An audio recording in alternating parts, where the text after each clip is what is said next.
You're listening to The Hunt with your hosts, Matt Woodward and Dan Adler. Well, hey everybody, welcome back to The Hunt podcast with Matt and Dan. We're excited to be here with you at Hunt Command in Central Arizona. It's been an amazing year. Last time we checked in with all of you guys, we had the whole Waldo crew surrounding us with one of our most popular, I'll say the most popular Hunt with Matt and Dan podcast we've ever done.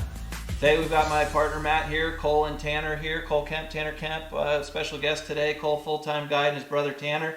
Heading up to the Rim Country this weekend. Welcome to the studio, guys. Happy to have you at Hunt Command.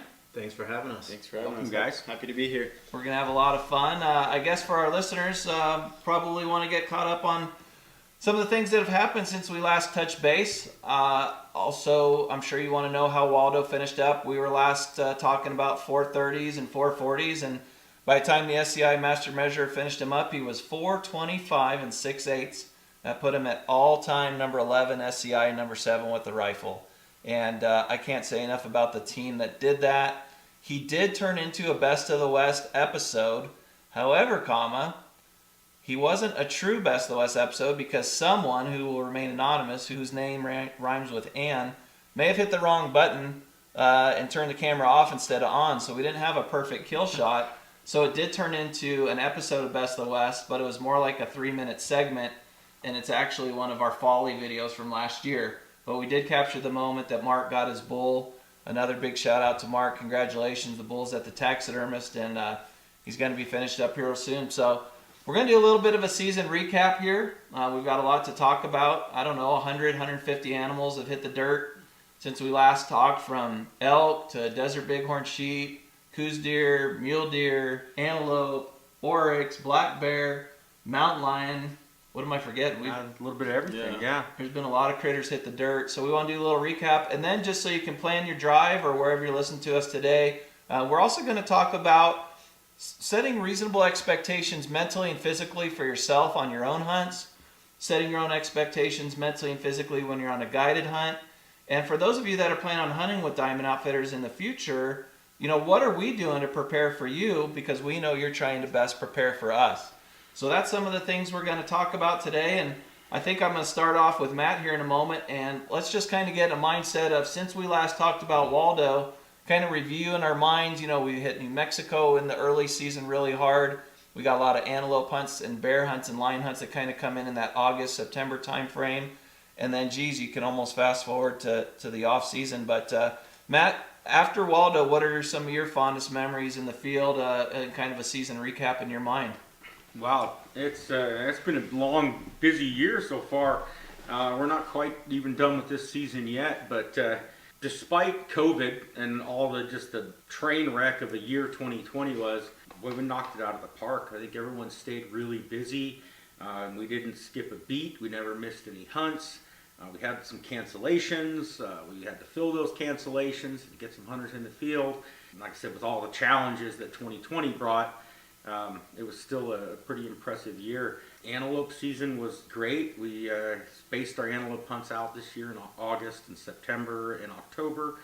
Even did a couple of late ones there in northern New Mexico. Everyone shot good antelope. I think our average on antelope was probably an inch or two lower than it has been in years past. I think it's just a factor of our environmental conditions and stuff we've had on the ground in the last few years. But it was a good antelope season, good season overall. And for the elk guys, in Arizona and New Mexico, elk hunting, it was a 2020 year, so it was a goofy year. Elk in a lot of cases I think weren't where guys expected them to be. A lot of preseason scouting really paid off for us by finding elk and being on elk that no one else was on, and elk in unusual places, at least places that were unusual to us that had been in those particular units over the last few years. And so it was a little bit of a goofy elk season, but everyone did fantastic. Johnny and Gabe and the crew killed a jumbo bull out of 6A of all places. A surprise big bull out of there. The guys up along the rim in an 8 and 10 just did fantastic as well. I think the 8 camp knocked it out of the park with some really nice bulls this year. They were really consistent, good quality bulls across the board. Yeah, it was a busy year. I think after all that, we were still in Arizona for a while. We were chasing coos deer. The guys had really high success on coos deer hunts, and we'll circle back to the late season stuff, but other than the cancellations and dealing with cancellations and having some reschedule type stuff and trying to battle through all the COVID type stuff this year brought, filled all of the tags.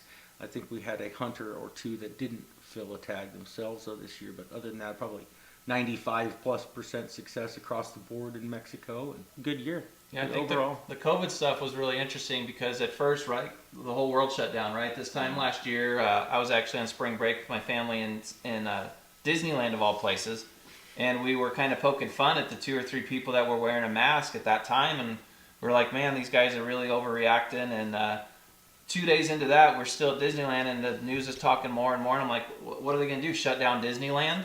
And literally about that time, our little phone app beeped that said Saturday Disneyland was going to be closing, and that's when we really realized that the world was going to change for a while. To the credit of our team, my phone started to ring a little bit more as international hunts were starting to get canceled, and people were looking for a place to go this year, and I think that was one of the things that helped us. In fact, what a lot of people may not know is even in May and April and June, when some of the country was shut down, and even Arizona and our sister state New Mexico was shut down for certain things, hunting being sustenance based was allowed to continue.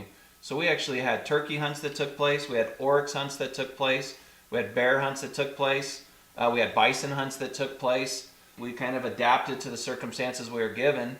And for me, I'll throw it to Cole here in a minute. I don't know what your thoughts were, but for me, it wasn't when Disneyland shut down, it wasn't even when we were locked down with our families that I realized the implication of COVID. To me, it was in our July scouting trips for elk, and then the August deer season and September season, where everybody had a bus or a camper or a trailer, and we were jokingly calling it the COVID campers.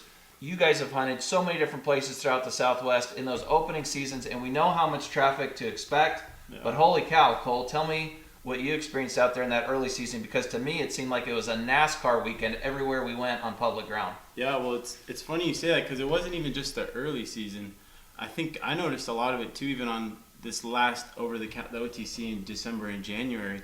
There was it seemed like a huge influx of not only residents in Arizona that were out hunting and just camping, but people from other states, California, Utah, Colorado.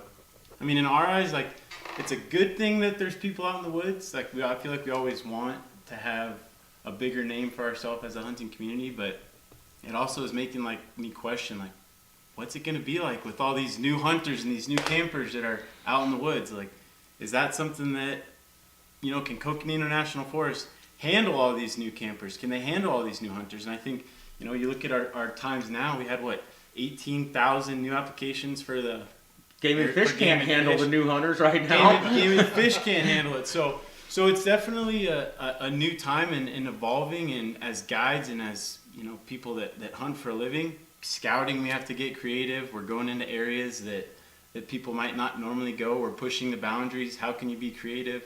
Everyone wants to sit a water hole. How can you get around that when there's 5 new hunters that want to sit that same water hole that no one sat for the last 10 years? So I think just, going into this 2021 season, it's our guides being more creative, us being more creative with opportunities for hunters. I mean, I'm just excited, right? I think that's what makes the Diamond team so special, is we're always throwing challenges and new challenges, and it's how we overcome. And I think that leads to a lot of our success as a team, and just excited for what the future has for us. Can't wait to get out there and just start hammering it. Yeah, you brought up a really good point with just how packed things have been with the COVID campers. The woods have been a zoo. The deserts have been a zoo. You couldn't hardly get a UTV this year. They're back ordered 3, 4, 5 months. Yep. Anything like that for firearms, for example, ammunition. I can't remember what the total number is, but millions upon millions of new firearm owners in the U.S. this year buying up all the ammunition. Ammunition suppliers just can't keep up with the demand, and that goes for everything from UTVs and ammunition to campsites and room on the dirt roads and room on the hills for all of us to, sharing ground. And it's certainly going to be reflected in the draw odds, though. Yeah. I think that's something that we're going to get to watch over the next couple of years when the new draw odd reports come out next year and we see an influx of 18,000 applicants. I'm sure a lot of those are cow hunters, sustenance hunters, but there's going to be a lot of applicants applying for this tags that we've been putting in for years, whether that's 1,000 or 500 new applicants on a certain hunt. that's going to really skew the odds. It's going to change it's going to cause some increased point creep, I think. And so I'm not sure how it all happened, but 2020 and COVID sent everyone outdoors, moved a lot of people to the outdoors, increased our applicant numbers, gun sales, UTV sales, camouflage, everything is through the roof. Everything is back ordered. Anything hunting, outdoor related. Can't get a truck right now. You can't get a pickup truck right now. Yep, Anything full-size outdoor truck. related is back ordered and hard to find. Walmart has been out of buddy heaters all fall long. They're selling buddy heaters. Everyone is still trying to cram into tents all winter long to get out of the house. And so it's changed the landscape out there for sure. And I'm sure probably a lot of the listeners probably had very, very similar experiences. And I'm sitting here thinking back on all the hunts we had, and I'm like, I'm pretty sure this was the only year.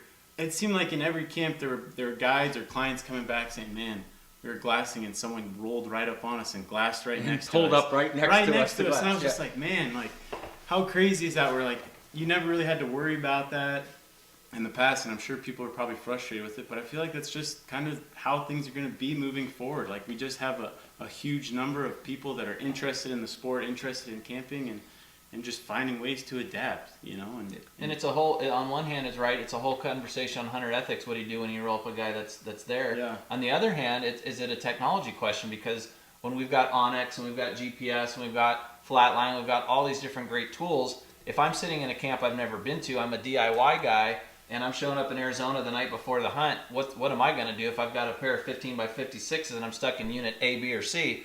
Well, where can I go get high? Because I can find, I don't care where you put me on Earth, give me altitude and my optics, and I'm good. That's all I need. We've often joked, we are professional glassers, cleverly disguised in the hunting and guiding business, right? Yeah, so we're sitting up there and guys are rolling up on us and we wave, and for the last 20, 30 years when we wave to that guy, he sees us, he waves back, he turns around and he leaves, and he's never be seen again. And if he comes by camp later that day, he apologizes that he even rolled up on him and rolled up on us, and we're like, no, it's good, man, you turned around and we appreciate it. But now with some of this technology stuff, it has kind of changed, and I think it's an important distinction, what I think has made Diamond Outfitters grow so well, and for those of you that are new listening to the Hunt podcast with Matt and Dan for the first time, don't get so fixated on the draw that to forget that Diamond Outfitters, for every species we're talking about, from elk to antelope to desert bighorn sheep, we do have guaranteed landowner tags.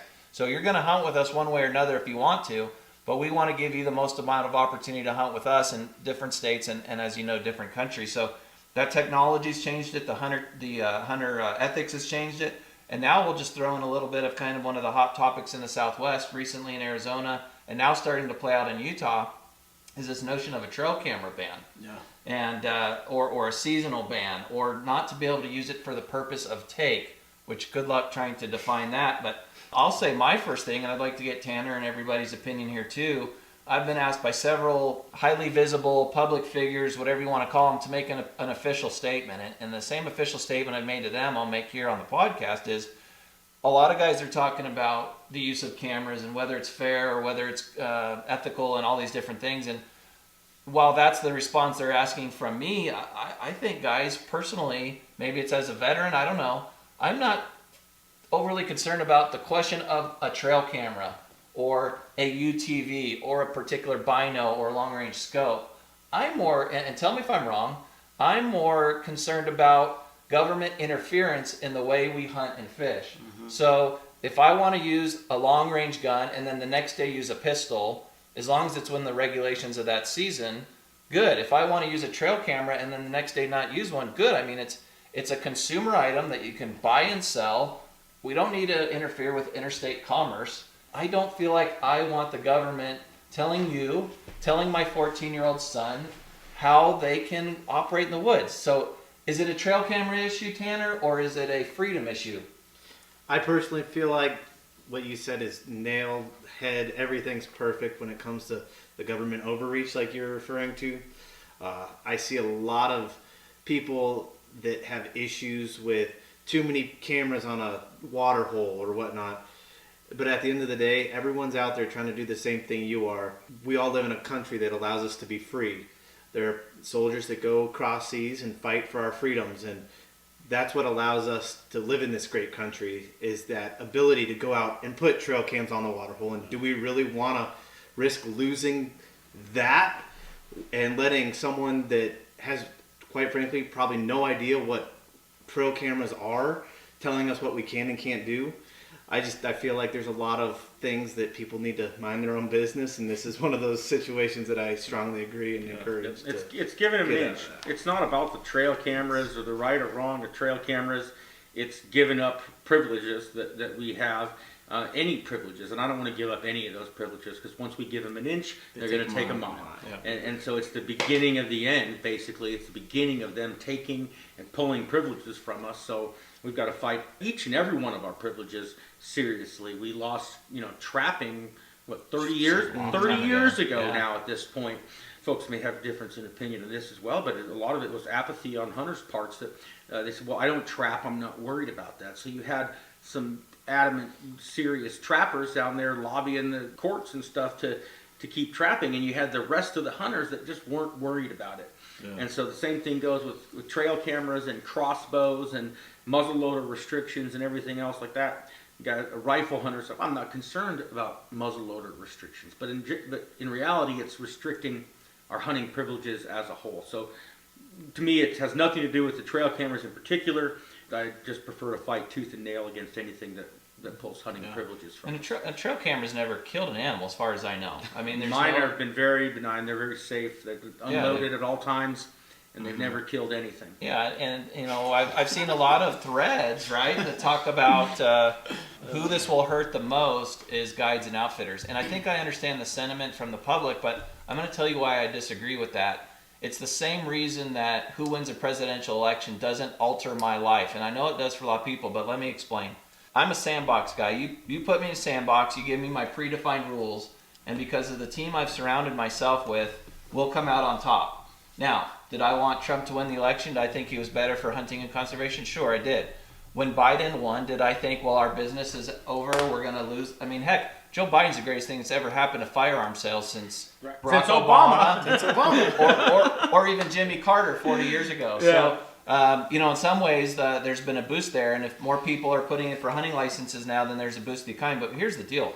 Here's my sandbox, and if you say, okay, your sandbox looks like this under Trump, and now Trump loses, and now my sandbox looks like this under Biden, you can call it a trail camera issue or a long-range scope versus my 30-year-old Tasco, anything you want, but in that sandbox, surrounded by the right team, we'll thrive anyway. So I think it actually hurts the do-it-yourself hunter. I think it hurts the guy who can't go out, because if somebody takes away my trail cameras, okay, I care, but it's just a new sandbox. And we've got a staff whose job it is to keep track on these critters year-round. Sitting on critters all day, all week long, Monday through Friday, while everyone else is working at a job. It doesn't hurt the full-time guides, because if we pull trail cameras away from everyone, the DIY guy is going to get out Friday afternoon through Sunday, and he's going to get his time. In the meanwhile, you, me, the rest of us, a dozen of us, are going to be out there Monday through Friday, skipping the weekends. Yeah, we're scouting full-time. So the trail camera, in long term, and us and our business and everything is really irrelevant. Yeah, it affects what we've got going on, but not near as much as it affects the DIY guy who gets his weekends free and gets his 2 or 3 hunts a year that he draws, or OTC hunts, and he works really hard for those couple of hunts a year. That's the guy it hurts. It doesn't hurt the guy that spends 200 days a year in the field. Go ahead. I just think it's comical, and this is everything from the politics that are going on in our country right now to our own game and fish issues that we're having. It's literally just causing a division in a group of people, right? Whether it's politics, dividing this group of people from this group of people. It's the same thing with hunters. You have people that are for the trail cam and people that are against it. And I feel like if people could just get past what is happening and just understand we work as a team. We all should be in the sandbox together. Yeah. Right? And at the end of the day, yes, it is all about animal conservation and how it does that. As hunters, we're the leading conservationists for them, right? We're stewards of the land. All of the dollars that we put into buying tags and buying license goes back into animal habitat and taking care of these animals. So it's when you have a team that's divided, you can't move forward. It's not good for it's not a good look for the hunting community, I feel like, when you have that division. When I do my long-range hunting and ethics seminar at the hunting big conventions around the country every year, one of the things I talk about is what are we up against, and I have a slide for how much money's in the Humane Society of the United States and PETA, Defenders of Wildlife, and some of these things. But to your point, Cole, then I bring it back to how many times have you seen it in person or on a social media thread where You got a longbow guy, a crossbow guy, a compound bow guy, and a recurve guy in an argument, or a muzzleloader like a Best of the West long-range muzzleloader versus a flintlock, or a Tasco scope versus a long-range custom rifle. And I think those conversations are important. They need to happen, but I think they're behind those closed doors, and we have those hard conversations. But the minute that door goes back open, we're all hunters, and we're all on the same page. And there's an important statistic if you're listening to our show, and even if you're not a hunter or huntress yet, I think it's worth noting that when you take all of the dollars that come to the country's GDP from recreational vehicles, the mountain bike community, the hiking and climbing community, and even the fishing community combined, they don't contribute financially the way the hunting community does. And Matt did a great social media post on Brandon Goodwin's sheep hunt that I addressed the other day, talking about wild sheep and the conservation, and how hunters are the only ones that step up to the plate. It's not Defenders of Wildlife, it's not PETA, it's not these animal rights, which are really not animal rights activist organizations. If the animal rights activists are hunters, tree huggers are hunters. We're the ones that put our money where our mouth is. And wild sheep don't pay for themselves. So when we have money from elk and deer and antelope that can also help offset desert bighorn sheep habitat, and governors and special raffle and commissioner's tag that can offset those costs, that's how these animals get by. That's how these animals thrive and take populations from 1,000 to 8,000. And if you want these animals around for your kids and your grandkids, even if you're not a hunter, go buy your state hunting license. Go into a Walmart, go into a sporting goods store, buy an over-the-counter hunting license, go home and throw it in the trash, and set a reminder for next year to go buy another one. I mean, that's how you contribute to your state and your country's wildlife. And you can change the sandbox on me, but we're going to continue to work. And I think about organizations like the Boys and Girls Club. I think about scouts. If the scouts want to go out there and use their trail camera, and they're going to be considered use of take or something along those lines. So I think we just have to be careful about that overreach anywhere we go. I think circling back to talking about that the conservation funding, that's one thing we didn't really touch on with 18,000 new hunters and 5 million new gun owners in the U.S. in 2020. 11% of their expenditures on firearms and ammunition and things like that go to the Pittman-Robertson Act. So maybe long-term we see an increase in Pittman-Robertson funding and conservation funding in general, if we can get more people spending more money on outdoors-related type items. We always had this joke, like amongst my hunting buddies, we were like, Obama, like some of us might not have liked him, we had our own opinions on it, but he was like the leading person to conservation, because the gun sales skyrocketed when he was in office. And like you said, tying back to the Pittman Pittman-Robertson Act. Pittman-Robertson Act. It goes right back into absolutely. The other thing too that you need to remember though is it's going to look good for the financial future, but there are matters that are pressing now. Like a few years ago, what happened in California with the mountain lion population, and them just shutting off the season altogether. Well, that's going to impact futures where, we're having all this extra money, but if we're not fighting situations here and now, and we aren't taking the stances and uniting together, and as we divide, we will fall apart. Where if we can just stay together and get together as a group and fight these different outside organizations that are trying to divide us all apart, in the future we will have those sustainable, like bear hunting in New York and in New Jersey or in Florida, and that could potentially start infringing towards central U.S. and the western U.S. where we don't know what the future holds. And if we're willing to put up the fight for the guys back east or out in California, hopefully that'll reciprocate down the line. And on the topic of the additional hunting licenses sold this year, they kind of went away for a little bit, but there was a time where a considerable amount of our hunting license and elk and deer applicants were considered to be non-hunters or animal rights activists who were actually buying the tags, getting drawn, and then throwing the tags in the trash and never using them because they didn't want to see a deer or an elk get killed. And to at least that group of animal rights activists, without being sarcastic, I commend you, because at least you put your money where your mouth is. You bought that elk tag, you bought that deer tag, and you threw it away, but at least you gave something to conservation in doing that. You kept a hunter out of the woods, which was your own moral compass, and that's on you, but at least you contributed in that sense. And I don't know how many of those are in this influx this year. I think a lot just has to do with people being at home and paying more attention to it. But on that note, a little bit more into a season recap. September flew by because we had guys scattered all over the Southwest, in New Mexico and Arizona especially. We talked about some of the archery camps. This was the first year I had an elk tag in a long time, archery elk in Unit 9, and our camp went 4 for 4. And Andrew Dykes kind of took the charge there with the biggest bull out of that camp. And just to kind of wrap up the trail camera conversation, we ran, I think, close to 40 to 60 trail cameras from the time we found out we drew till the time the season wrapped up and we pulled those cams. And I think one or none of those bulls we killed was a bull we identified on a trail camera. The only point I'm making there is trail cameras are not an assurance of your success. For my personal hunting style, I do things differently with a client than I would do for myself. But the first couple of days of going to a ground blind on a water at 2:30 and 3 o'clock in the morning, only to find I was beat there by a guy by a half hour, and the next day to have Greg Joles go to one literally at midnight just to be there for 5:15, that wasn't my jam. So I ended up moving to an area where I didn't even have a cam and killed a great bull in an area that I didn't even have a camera. So again, a trail camera's never killed a single animal that I know of. There's no trail cameras out there that have a projectile that kick out mustard gas and suffocate them. There's none that put out a snare. So be careful about government overreach. We don't need that in our lives. It's not why we left the crown in England in 1776 or whatever. Take an active role. We're all hunters here. Even if you are maybe in favor of the hunting trail camera ban, just remember that a vote against your brethren in any form of hunting is a vote to end hunting. So be very, very careful is my casual recommendation on that. I want to ask some of you guys about some of your highlights. Waldo, everybody's heard about Waldo. He's old news now. I want you guys to get in your mind.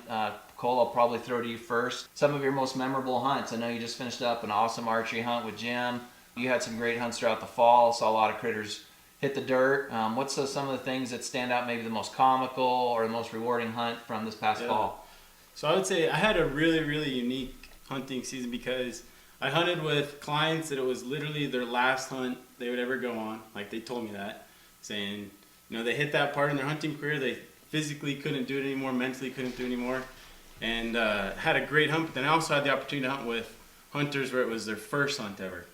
And the one that sticks out to me the most is I had the opportunity to hunt up on the Kaibab with a 15-year-old. It was actually his dad, his brother, and him. They all put in for 12B West late. I think it was their first year putting in with our zero outfitter fees, and drew. So obviously, number one, they hit the lottery because they got a smoking deal on a hunt, right, through the zero outfitter fees program. But they got a hunt in probably one of my favorite hunts in the state in being up on the Kaibab. His name was James. James came up to me first day. I was like, all right, man, what's your expectations like I do with all my clients? What are we going after? What do we want to hunt? And his words were, I want to shoot one that's bigger than my brother. I was like, all right, we can do that. I was like, we can do that. Opening morning came. Bucks were coming in, to the spot that I scouted out, and just passing buck after buck after buck. I think opening day we passed like 25 mature bucks. His uncle was hunting with me and James, and his uncle was like, we're passing this deer? I was like, yeah, we're passing these deer. I was like, we got to get one bigger than his brother. So the hunt goes on, and we're having just an amazing time, seeing lots of deer. His brother ends up, shooting a really nice 4x3. I think it was like right around that 150-inch mark, and 10-year-old, his first mule deer, first big game kill ever. So kudos to him, just an absolute beautiful deer. And then James and I had opportunity to kill his big buck, and to say it was big is an understatement because it was really big. I think it ended up taping out at like 217, my biggest buck that I've ever guided, and just to be able to hold that Kaibab buck, just a true giant, a true monarch. Oh, it was just so special. And to see, this 15-year-old who didn't really, he's in that awkward stage I'm sure that we've all been in where you really don't really fit in. You're still trying to find the crowd you hang out with. You're quiet. You don't really have much of a personality. But to see him shoot that deer and then walk up there and to see the smile on his face, I was like, man, this is why I do it, right? This is why I guide. This is why I enjoy doing this.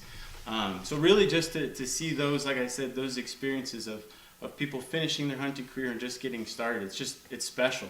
It gives me goosebumps talking about it because it's just one of those things that's so unique and so memorable and something that I'll cherish for the rest of my life. That's well said. One of the things I talk about in our mission statement is at the end of the day, we talk about this at our team meeting every year, is our job is to make people's dreams come true. And if we can make somebody's dream come true, we have a business that's worth being a part of. Matt, what kind of sticks out in your head? I could think of a bunch of hunts for you because, I mean, you had some amazing memories this year. You had some great opportunities this year. What kind of jumps off the page to you? I was lucky this year. I got to hunt with just a lot of great friends and a lot of folks that I've hunted with in the past, and so we got to just relive a lot of old hunts. And Mexico's kind of just a big whirlwind. Sal came down and shot a couple of bucks, and Kyle as well. We had a blast with them, and Will and Troy, doing combo hunts with them, the mule deer and coos with all the gang there. That was an absolute blast. Always have a good time with Pat. Pat got to stick around a little bit this year. Pat from New Mexico, because we had a COVID scare and everything like that, so we had to stick around for a few extra days. So we got to spend some good quality time with him. And I wrapped up this year with John Coates, which is always fun. It was just John and I hunting by ourselves at the ranch, and so it was nice and quiet and relaxing. And we had that final week before we got to wrap it up. But I did shoot a deer this year. I might want to mention that, right, yeah, Mr. Humble? I hadn't shot a buck in a long time in Mexico. I think the last buck I shot in Mexico was in 2002.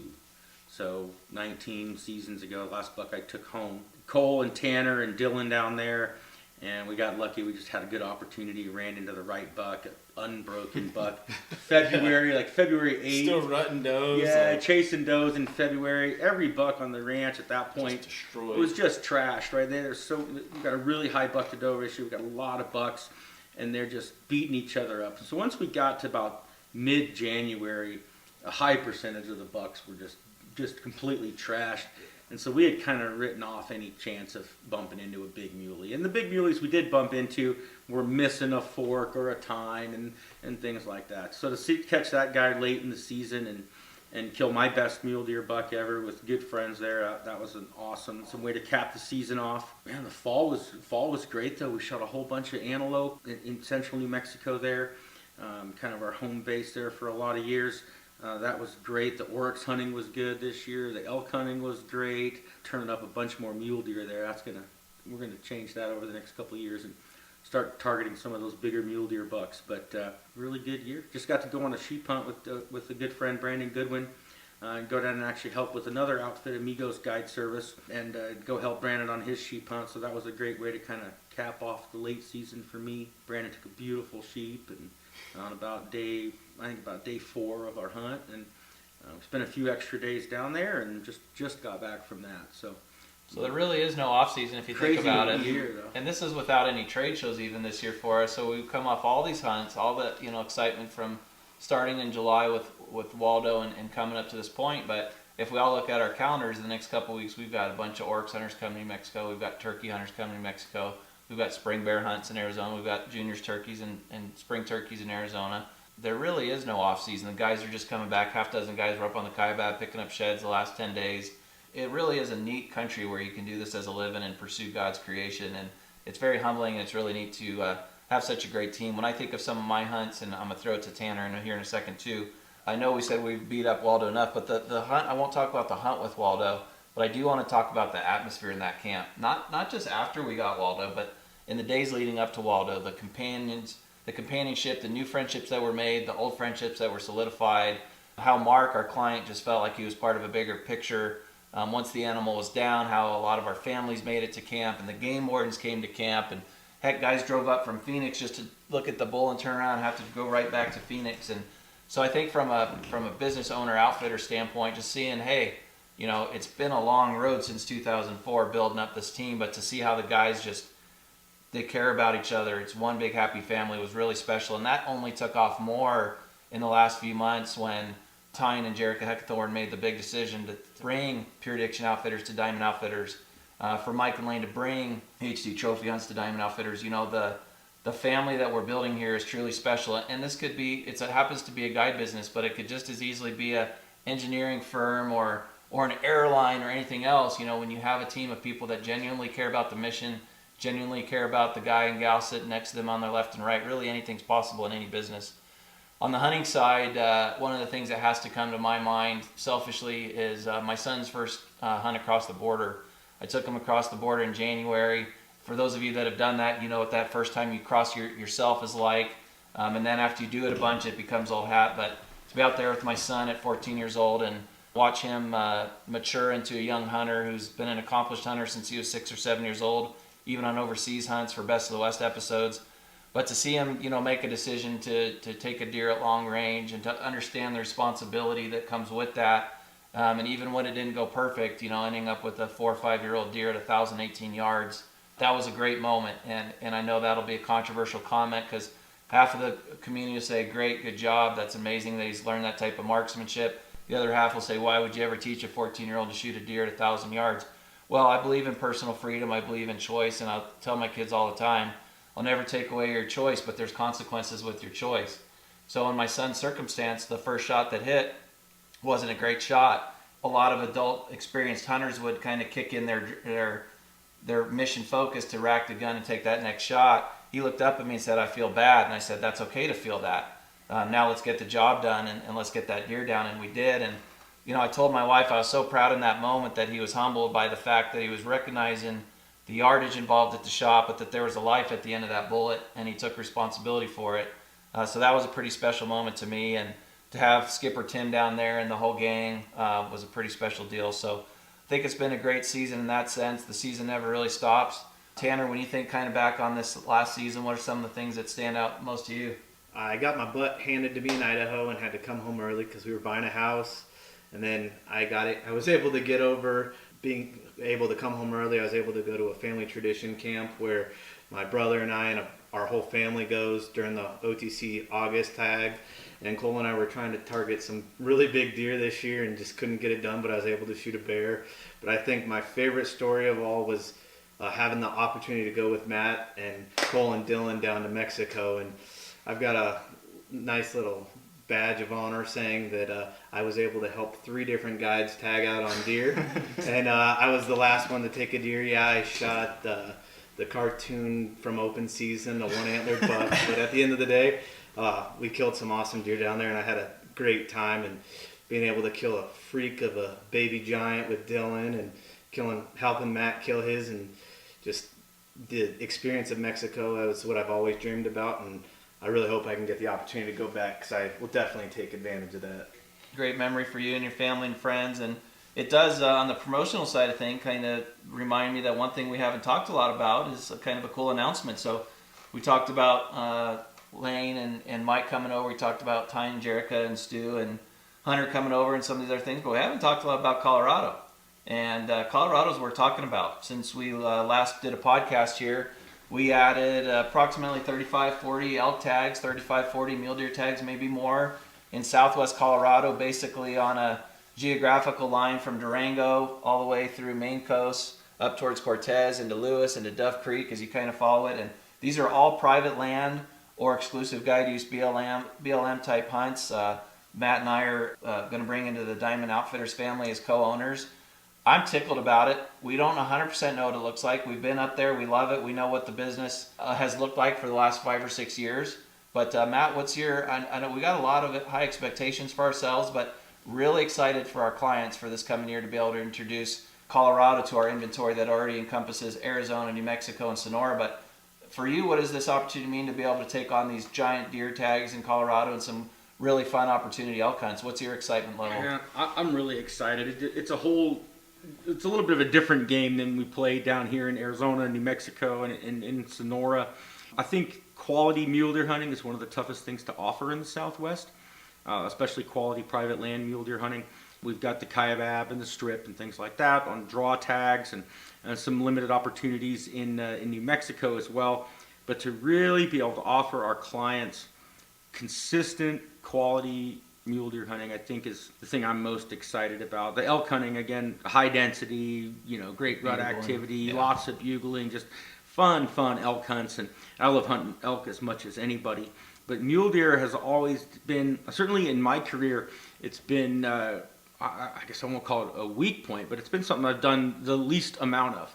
A lot more elk, a lot more antelope, a heck of a lot more coos deer than I ever had a chance to hunt and chase big mule deer. So that's what I'm most excited about is, like I said, consistent opportunities to chase, 165, 170 type mule deer all the way on up to 200 plus type deer, and get to do it throughout the duration of the season, all the 3 rifle hunts and muzzleloader in the month of bow season as well. So I'm really excited about killing some big mule deer with a lot of great friends. We've already got some good friends and buddies coming this year, booked in this first season, and it's just only going to get better from there. The elk hunting, heck, I might want to get an elk tag myself. The elk hunting sounds fantastic. I've spent a lot of time in that general area. I've never elk hunted on this particular ground, but wow, there's just gorgeous country and high density of elk, and so that's going to be a lot of fun as well. So really just most excited to be able to offer a lot of our good friends, great clientele base of good friends that come and hunt antelope and elk and desert mule deer and things with us each year, and do coos deer hunts every year. It's just a new offering that we get to go do with a lot of those same guys, and extend a new hunt offering to them, and go get some big mule deer killed. So I'm really excited about that. It's a big year for all of us, and the team's grown. We've got more full-time staff than we've ever had. We're just focused on this mission. And again, if you're new to us, the opportunities are Arizona to hunt with us on draw tags and over-the-counter tags, and some guaranteed draw tags in that mix. Those are hunts that our application concierge service, in the case of the draw hunts, will do all that paperwork for you.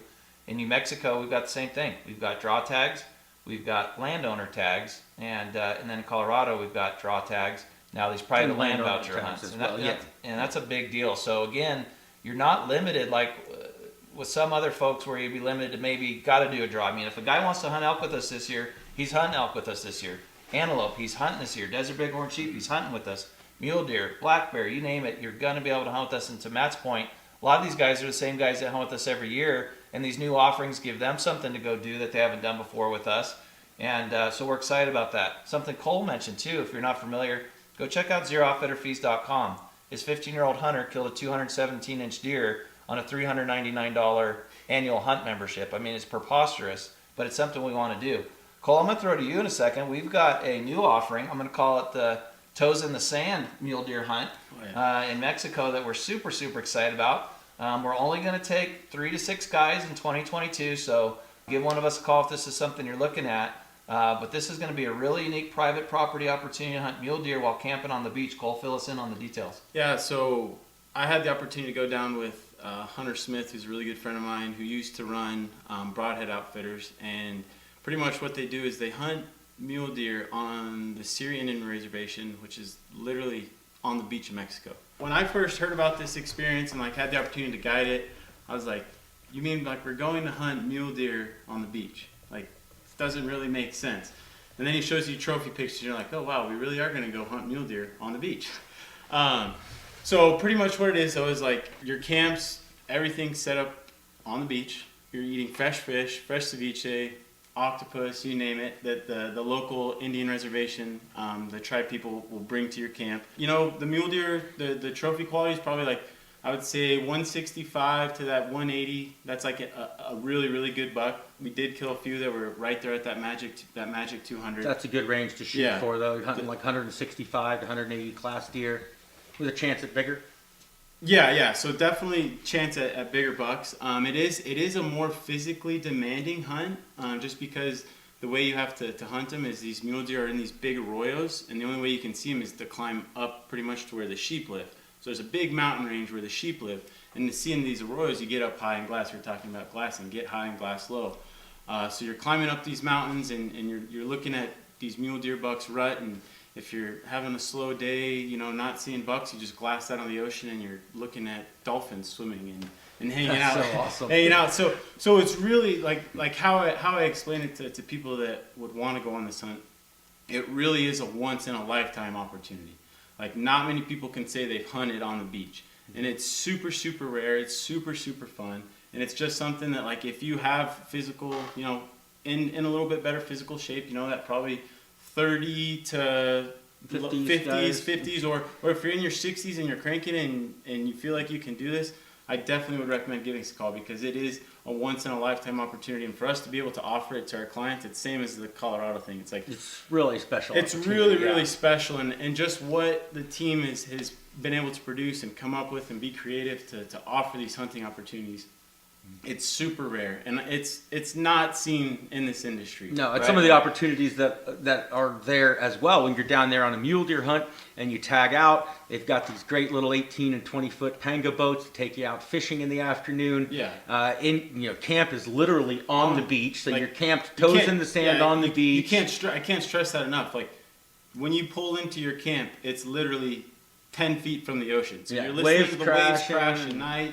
They rock you to sleep, and you're having fresh food every single night. The cooks down there are phenomenal, making homemade tortillas, and you really just, when you hunt out of the country, you're just immersing yourself in that culture, right? Mm-hmm. So, and when I say like the whole Indian reservation, like they're there to support you on your hunt. The grandma who's like the medicine woman will come to camp and like sell these ironwood little mule deer that she hand whittled herself, and like the ironwood sculptures exactly. are great. Yeah. So, and like the other guy who like builds the ping, he's also like an amazing knife builder, and he'll like, if you find a shed, he'll find like a leaf spring and bang it out on campfire there and make you this custom knife. So you're literally, it's like almost taking a step back in time and just a simpler life. The views are amazing, the deer hunting's great, the rut is really good, and you're just having an amazing, amazing trip. So, world-class hunt. When Hunter and Cole first brought this opportunity, and Matt, to me, I kind of listened to the same pitch that you just heard, and I thought, well, this is a hunt I would book. Yeah. Like, where do I sign up for this? Like, is that unethical if I book Exactly. tag number 1 of 6? Like, I'll pay full boat, but beach at night, check. Fresh seafood, check. Mule deer hunting, check. Gonna see some desert sheep, check. Yeah. Oh, and fishing in your free time. yeah, and when I knock out my deer on day 3, I can stay around 2 days and go fishing on the pongas. Yeah, you can do that too. Yeah. And just because cherry on the Sunday, to show up at Hermosillo. You fly to Hermosillo, we're gonna pick you up. You're gonna have this amazing experience. The last night of your hunt, we're gonna go stay at Keno Bay on my dime. Get you a hotel room. We're gonna have some fresh seafood there at Keno Bay. We're gonna drive you back to Hermosillo, and it's gonna be the fastest week of your life. When you go home back to work to your family and friends, they're never going to believe that you went and killed a fully mature deer while camping on the beach, while fishing in the middle of the day. It's just a beautiful, beautiful opportunity. And, stop listening to CNN when it comes to traveling internationally for hunting. That is not your friend. God made a really big earth, and I think it's our obligation to see as much of it as we can in a safe and fun environment. And this is as safe and fun as it gets. We're going to pick you up at Hermosillo. We're going to take you back. We're going to take care of everything in between. What Hunter and Cole have put together is going to be a really special opportunity for all the Diamond Outfitters clients down the road. Yeah, and similar, so Matt, you've been hunting Sonora for how long? About 20 seasons, yeah. 20 seasons. So same with Hunter Smith. He's been down on the Syrian reservation for many years. Never really had any issues as far as, like drama that you always hear about, the horror stories. It's when you're there, like, you feel safe. You feel like you belong there. Everyone's super grateful that you're there. The tribe is just...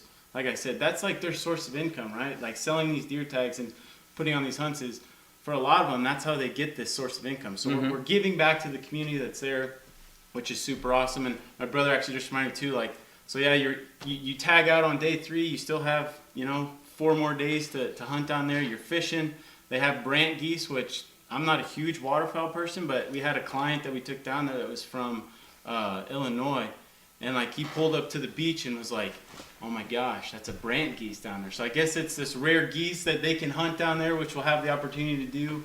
And it's just one of those experiences it's once in a lifetime. And if you have any interest, call us and get the details on it because you won't want to miss it. That's for sure. Yeah, we'll have to throw a few shotguns in for that hunt, definitely to capitalize on that waterfowl hunting. Oh yeah, yeah. So we're going to have all the Arizona opportunities, draw and non-draw, New Mexico opportunities, draw and not draw, Colorado draw and not draw, and we will put you in the draw for those hunts that require draw through either Diamond Outfitters or zero outfitter fees. No problem, no questions asked. And then for all these other over-the-counter hunts, you just call the office at Diamond Outfitters and book those hunts straight out. Another strategy some clients like to use is we put you in the draw, and then if not drawn, buy one of these landowner tags. But they are first come, first serve. This hunt on the beach opportunity, I think, is second to none. I might see you there on that one. That just sounds awesome. So that's a great recap, guys. And I want to finish the podcast today. Now that we've kind of built everybody up to want to go hunting with us, I like to talk about mutual expectations. And of course, when you book a hunt with us, you'll get letters from us like how to prepare for your hunt, an equipment list, your contract, things like that. But I think what the general public doesn't know is for a full-time outfitter, and I emphasize full-time outfitter, the amount of preparation we put in for your hunt. And As bad as you think you want to kill a big deer or a big elk or an antelope with us, your guide's pride and mission driven, and they want you to get a big critter just as bad as you do, if not more in some cases, because we're alpha personalities, we're competitive amongst ourselves. Everybody wants to bring the biggest critter into camp. So on that note, guys, I want to have a conversation with, I'll call it the great disconnect, and being in the TV side of things, I know I'm guilty a little bit of this too, because if we're doing a Best of the West TV episode or whatever, we're showing some big deer, we're showing some big elk, right? Some of that top end stuff, because that's what makes good television.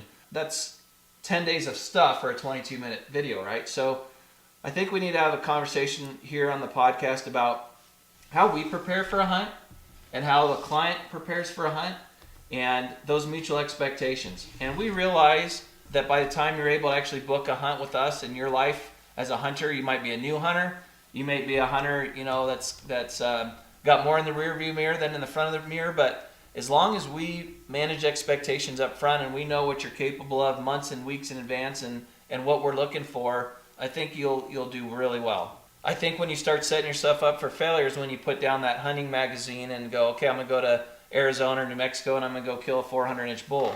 I mean, the days of passing on 370, 380-inch bull anywhere in the Southwest is largely behind us.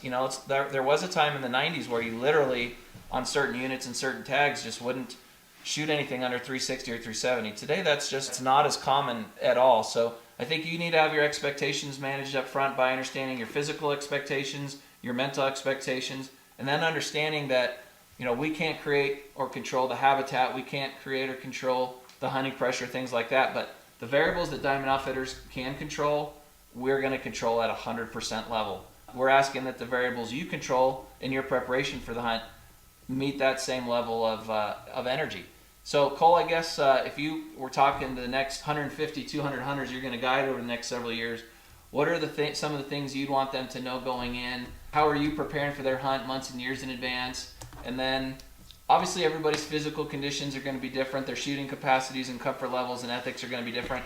But talk about a little bit about your expectations of yourself and then also what you're looking for from your client. Yeah, it's funny because it seems like I have this conversation every camp you go into, every new client you have. You always talk about these things beforehand, right? And for me, a big thing is I love to obviously first start off with great communication between myself and the client. I'd hope that it would be the same way. If a client has questions, ask us about it. And that goes for anything. So number one, try to stay in shape. I know it's hard for everyone has jobs, but if you can get out and do a hike a week or ride your bike around the block or just go on an evening walk with your kids or wife or even just yourself, that'll pay off, right? Because if you just go out there, your legs are stiff, you've never hiked for the last 10 years since you drew your last tag, it's going to be tough. We talked about earlier in the podcast, all these new COVID campers, all these new COVID hunters, the spots where you could just pull off the road in glass, like you're going to have to go a little bit deeper, get a little bit more into the wilderness where people will less likely be. So staying in shape, I think it's funny because a lot of clients and a lot of guides are, do I have to CrossFit to be a great hunter? You don't have to CrossFit. You don't have to do a crazy workout. Does it help? Yes. Will it improve your success? Yes, right? Like stay in shape. Second on that, shoot. Get out and shoot, whether it's your bow or your gun. Make sure that all of your equipment is dialed in. Don't say you can shoot 500 yards if you've only ever shot 100 yards. That doesn't work. I know the technology's good. I know the scopes are good. But get out, get comfortable with your firearm or your bow, and make sure that you are going to be confident in what you're going to shoot at. Because as a guide, if you're confident at 800 yards shooting a rifle, I'm not going to be the one that says don't shoot or not shoot. That's up to you. You have to have the confidence in your equipment going forward. Mm-hmm. Just like I have confidence in my stuff. If I'm having a personal hunt, I'll go out and I'll shoot beforehand, make sure that I'm up to date with all that stuff. As far as how I prepare for a hunt that I'm going to take a client, obviously scouting. That's why these people are booking a guide, is because they get out there and they scout the unit. They're going to know where to go, what the elk are doing, what the deer are doing, or whatever species we're hunting. And for me personally, it's not, obviously everyone wants to be able to tag out opening morning, which try to do, right? Have had some success with that, but it's knowing what's plan A, what's plan B, what's C, what's D, what's E, what's F, right? What if there is someone in this glassing knob? How can I get a different look to be looking at the same thing but different angles? So it's always just preparing myself for those unforeseen circumstances. Or what was it, back in 2019 when we had the snow apocalypse, Right. when no one could hunt. I always tell my clients, and Jim Windham's the same way, on this OTC hunt. I know I'm kind of rambling, but like, just have the grit and the determination to just want to get it done, right? Because there's a lot of people that are going to be back in camp hanging out by the fire when the conditions are tough. But if you're out there pounding it and grinding it, like, the success will come. It just does. Whether you kill or not, the opportunities will be there if you're out there pounding it, getting after it, glassing, not taking the easy road. So definitely just prepare yourself mentally too, that there's going to be days where you're going to not succeed, you're going to fail, it's going to be tough hunting, but get through that, because when you get through that, it'll make your hunt 10 times more memorable. And I've preached that to every client I have. And I mean, it's for myself too as a guide, is like, we got this. Does it suck to wake up at 3:30 in the morning? Yes. Like, we're tired, but get through it, keep grinding, and the success will follow. Firm believer in that. So it's really well said, and I'll go back to my old life in the military. 99% of what we did in the military was training. 99%. The actual boots on the ground, bombs in the air is less than 1% of what we do. Yeah. So why do we dedicate 99% of our time and effort and the taxpayers' money into training? For that 1%. For that 1%. So the saying in my house is, you train the way you fight. So when my son's getting practice for baseball, no, it's not practice. You train like this is a game situation. You put yourself in the mindset of, this is the most important pitch I'm going to throw today. This is the most important hit I'm going to hit today. No military's ever won without training. And you've just got to mentally and physically prepared. Matt, what do you think? I think there's a lot that goes into a picture of a big bull, someone posing behind a big dead bull. Public perception and social media and stuff.